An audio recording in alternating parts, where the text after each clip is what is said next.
sobre el lenguaje contable, que son los términos técnicos que utiliza la contabilidad para describir los instrumentos que utiliza en el proceso contable, como la cuenta, el plan de cuentas y el manual de cuentas.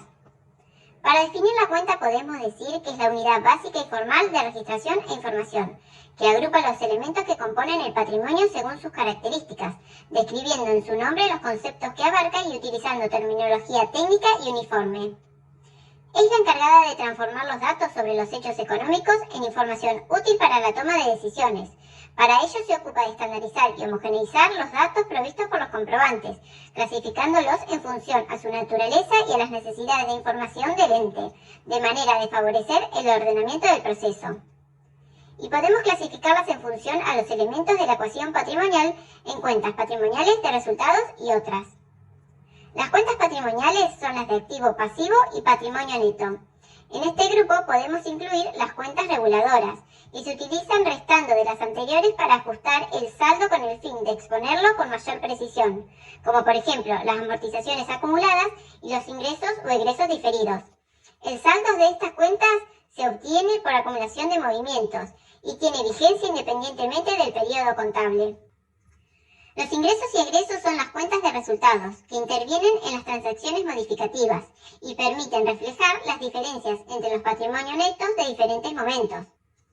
Su saldo tiene vigencia durante un ejercicio, cancelándose al final del periodo y se obtiene en un proceso de refundición de ingresos contra egresos para obtener así el resultado neto, comenzando estas cuentas con saldo cero en el ejercicio siguiente. Cuando ocurren hechos significativos que no producen variaciones cualitativas y cuantitativas, como es el caso de las mercaderías en consignación, donde el ente es un mero tenedor, se informa a través de cuentas de orden, con débito y crédito del mismo valor, generando un efecto neutro.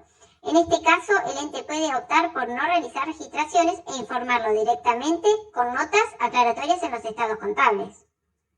Otro caso de registración con cuentas que no forman parte de los elementos de la ecuación patrimonial son las cuentas de movimientos. Estas son de carácter transitorio y se utilizan para controlar pases entre registros cuando un mismo hecho económico es susceptible de ser contabilizado en dos registros. En este caso se segrega la registración utilizando la cuenta de movimiento en ambas registraciones con el mismo importe, de manera que al final del periodo queden saldadas. El nombre de la cuenta debe ser una clara expresión de los elementos que agrupa. Inclusive se pretende obtener una uniformidad terminológica que permita su uso generalizado, por lo que debe ser comprensible tanto para los administradores como para el resto de los usuarios, unívoco, es decir, que cada cuenta debe representar un hecho económico diferente sin producir errores en su interpretación, representativo, o sea, de fácil y rápida identificación, y racional, lo que significa que el nombre debe indicar la naturaleza de la operación que representa. Todas las cuentas utilizadas en la registración están contenidas en el plan de cuentas, el cual permite exponer la composición y magnitud del patrimonio del ente. Para ello debe ser ordenado a través de un criterio racional, estar prefijado en función a la actividad y operatoria del ente, ser flexible para poder adaptarse a los cambios e incorporar cuentas nuevas y claro, ya que su terminología debe ser comprendida por cualquier persona interesada en el funcionamiento del ente.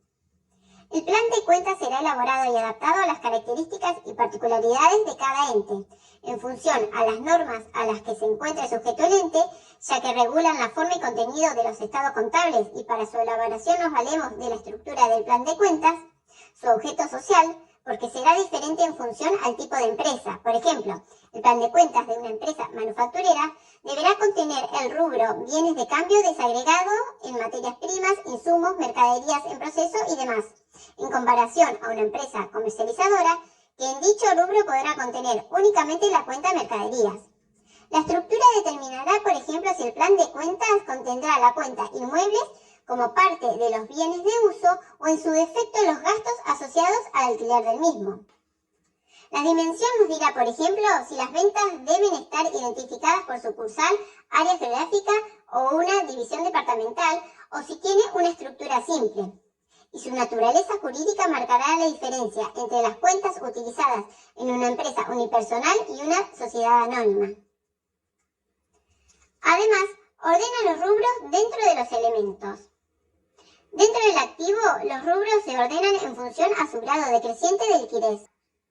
Dentro del pasivo, primero en función al grado decreciente de certidumbre y luego en función a su grado decreciente de exigibilidad. El patrimonio neto se ordena en función al grado decreciente a su posibilidad de permanencia. Y los resultados se clasifican en positivos y negativos, y en cada uno se reconocen aquellos asociados a la actividad principal del ente, a los fines de obtener el resultado bruto del ejercicio, discriminándolos de otros resultados como ingresos por inversiones en actividades distintas a la actividad principal, costos administrativos, de financiación, etc. Para codificar el plan de cuentas, el sistema de uso más generalizado es el numérico decimal, el cual permite introducir nuevas cuentas. Y se estructura de la siguiente manera. El primer dígito corresponde a los elementos de la ecuación patrimonial, el segundo a los rubros, el tercero a las cuentas colectivas y el cuarto a las individuales. Y así a medida que vaya aumentando el grado de análisis de la cuenta. El ámbito es la extensión de los conceptos cualitativos que abarca. A medida que aumenta el grado de la cuenta, disminuye el ámbito de la misma. De la misma manera, los conceptos se hacen más homogéneos a medida que aumenta el grado de la cuenta, como así también las cuentas de menor grado brindan información más general y sintética, y las de mayor grado información más específica y analítica. Con lo cual, las cuentas de primer y segundo grado corresponden a los elementos de la ecuación patrimonial y sus rubros respectivamente, y a partir de las cuentas de tercer grado tenemos unidades formales de registro. Acá vemos un ejemplo del plan de cuentas. Las cuentas de activo comienzan con el dígito 1. Las cuentas de pasivo comienzan con 2. Las cuentas de patrimonio neto con 3. Las de ingresos con 4 y las de egresos con 5. En el manual de cuentas se detalla de manera ordenada el título y código de cada cuenta, su concepto, el significado de sus débitos, créditos y su saldo, los hechos económicos que deben registrarse, tipo de comprobantes que son fuente de datos y cualquier otro dato que mejore la información que brinde el sistema.